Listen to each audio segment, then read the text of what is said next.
Listen, it's really interesting when you're on the radio on days like today. We have had some significant times in our country's history, days to remember that can and probably should never be forgotten. I mean, the first day of greatest importance in this country is July 4th, 1776. That was the date of the official implementation of a document that has changed all of human history in many ways. And it's this country that led the way in that regard. The Declaration of Independence is a statement of principles that is worthy of consideration all times, all days of your life, because the principles of freedom draw upon bigger and deeper principles that matter. It's a very positive day in our history. You think about, though, in more negative days, is the day that American troops began being bombed in Charleston Harbor, which is somewhat the official beginning of the Civil War. By the way, you go back further, you think of Lexington and Concord, the beginning of the Revolutionary War. You go to December 7th, 1941, and the bombing of Pearl Harbor, which led us into one of the most monumental military efforts we've ever undertaken. But you come a little further, amongst many important days, John Kennedy's assassination, Martin Luther King's assassination, Robert F. Kennedy's assassination, and all the turmoil that led into.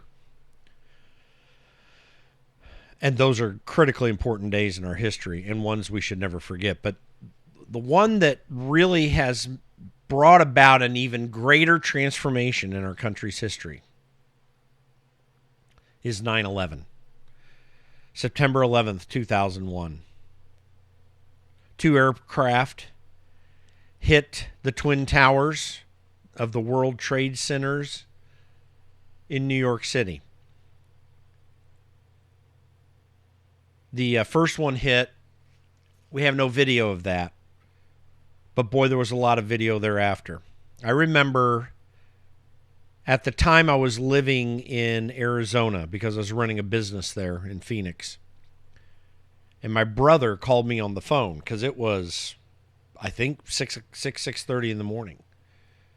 And said, you got to turn on the television. 6:30 in the morning Pacific time at the time when I was living in Arizona.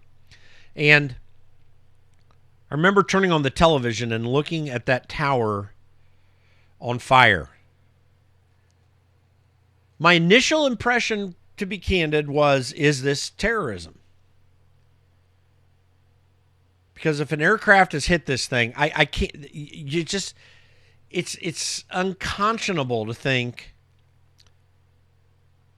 that someone made a mistake. In the United States, Europe, North America in particular, but really all around the world, and I worked in the airline industry during college, pilots are so well trained and so capable that it's impossible to believe that one of these guys from any country made a mistake.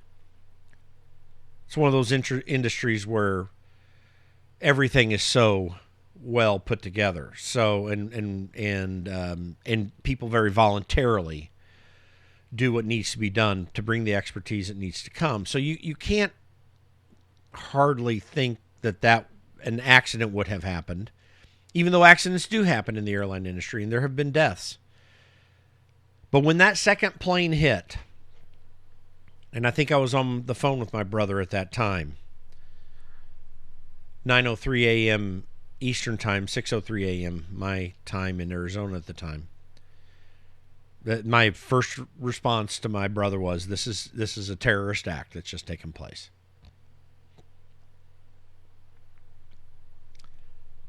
When you consider the loss of human life that happened on that day, nearly 3,000 people in those towers,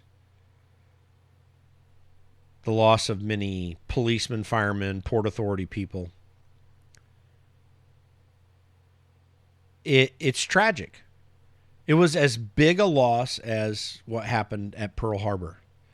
They're quite similar in their import. And since that time, we have seen the propagation of government policies that have been enacted for the purpose of providing protection that in many, many ways eliminate protection of basic liberties. See, the intended effect of terrorists on that day was to bring confusion and hopefully economic harm upon our country.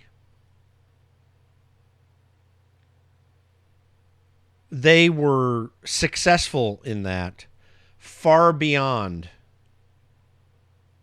what they ever could have imagined. And interestingly, our response was very brave and courageous thereafter. Our politicians woke up, at least for a short period of time. The American people definitely woke up. We had soldiers and sailors and flyers in our armed services, in every branch, not just Army, Navy, Air Force, and Marines, but even our Coast Guard, who stepped up to the plate. They did the work. They put themselves at risk and in harm's way.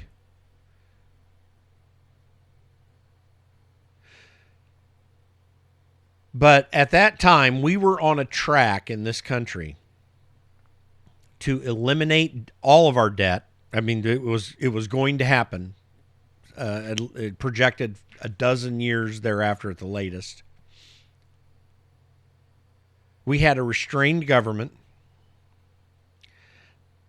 to the point that it was a Democrat president, Bill Clinton, who said the era of big government is over. He literally made that declaration as president.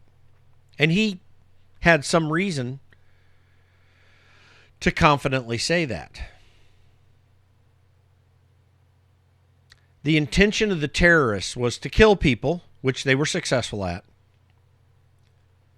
and to harm us economically by taking down one of the great symbols of American capitalism that existed at the time, and that is the World Trade Centers.